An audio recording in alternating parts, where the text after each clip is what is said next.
As a track cyclist, as a sprinter on the track, you know, people probably just think we just ride the track and maybe lift some weights and that's about it. But we do a fair amount of road mileage too. And I always rode, you know, we'd have recovery rides every day, at least 1 hour. And that kind of kept me, it allowed me to associate cycling with pleasure and not just with pain. So you could actually still enjoy riding your bike, and your mind didn't just think every time you slung your leg over the top tube you were going to be in serious pain. And that's been great because it's kept that kind of enjoyment of the sport even through the tough times when you're really struggling. But now it's, you know, we do, well, back in the old days we'd do sometimes up to sort of 20 hours a week on the road at certain stages of the year. And even the name of the road bikes, the Sacalobra, that's the name of a climb in Mallorca where we trained, you know, at least once or twice a year we'd go for road camps out there. And it's a really tough climb. It's beautiful, but it's a pretty grim place to be for the last couple of kilometres when you're struggling, especially when you're a big sprinter like myself. But you know, we have had plenty of experience on the road, so we have enjoyed that in the years gone by. As a track sprinter, you know, you need to have, or particularly as a kilometre rider in the early years when I was just riding the kilometre time trial, it's an interesting event because although it's only 1 minute, you do require quite a large aerobic capacity to do that very, very quickly. So you can only sprint for a few seconds before your output drops off, so you have to have that aerobic capacity too.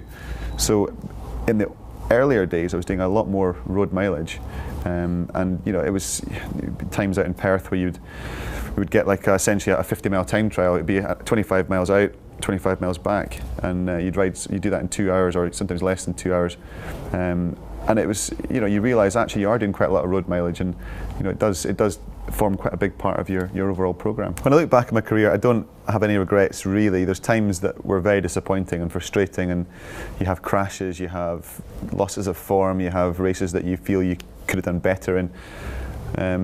But they all kind of served to inspire you to work harder, you know, in the time that followed it. So 2003 was a tough time. I was going into the championships in Stuttgart as a double world champion, and I came out with 1 bronze medal, and it wasn't what I was expecting and what I was hoping for leading into the Olympic year. But it allowed me to not have the fear of changing your programme. You always have to look to tweak and improve what you're doing, and if you're winning, the temptation is to stay the same. But you know, I thought, well, nothing to lose here.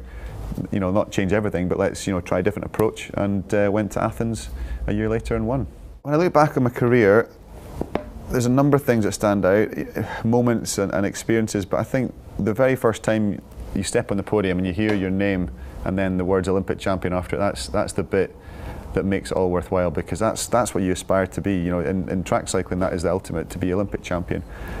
So when you realise that goal, and that for me was in Athens, that was very, very special. And I would have said, hands down, that was the moment that stands out for me until London. And that, the 6th gold medal, the second one of London, when I realised this is the end of my Olympic journey, and I've been, you know, racing since Sydney Olympics, and that was it. That was a very special moment because it was at home, because you had all the home support, and it was the last race of the whole track programme as well. So everyone had finished, and all the teams and all the, you know, the support crew and even your rivals, everybody came round the podium, and you could see them standing on the podium at the end of it, and that was a really special moment, and that's why I got a little bit emotional.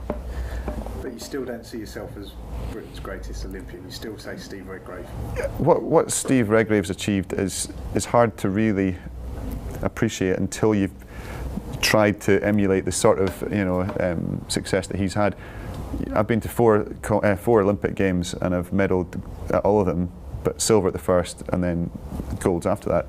He went to 5 and he won gold at every single Olympics, and to sort of think about what it'd be like to go on for another 4 years and to realise all the things that can go wrong, not just in that 4-year period, but even the last few weeks, days, hours before competition, even the split-second decisions in the race itself, things that can happen that can, you know, you can scupper your chances. And he managed to get 5 in a row, which to me that is way better than anything you could achieve in a single Olympics or multiple golds. You know, until someone does 6 consecutive golds, Steve will be the greatest.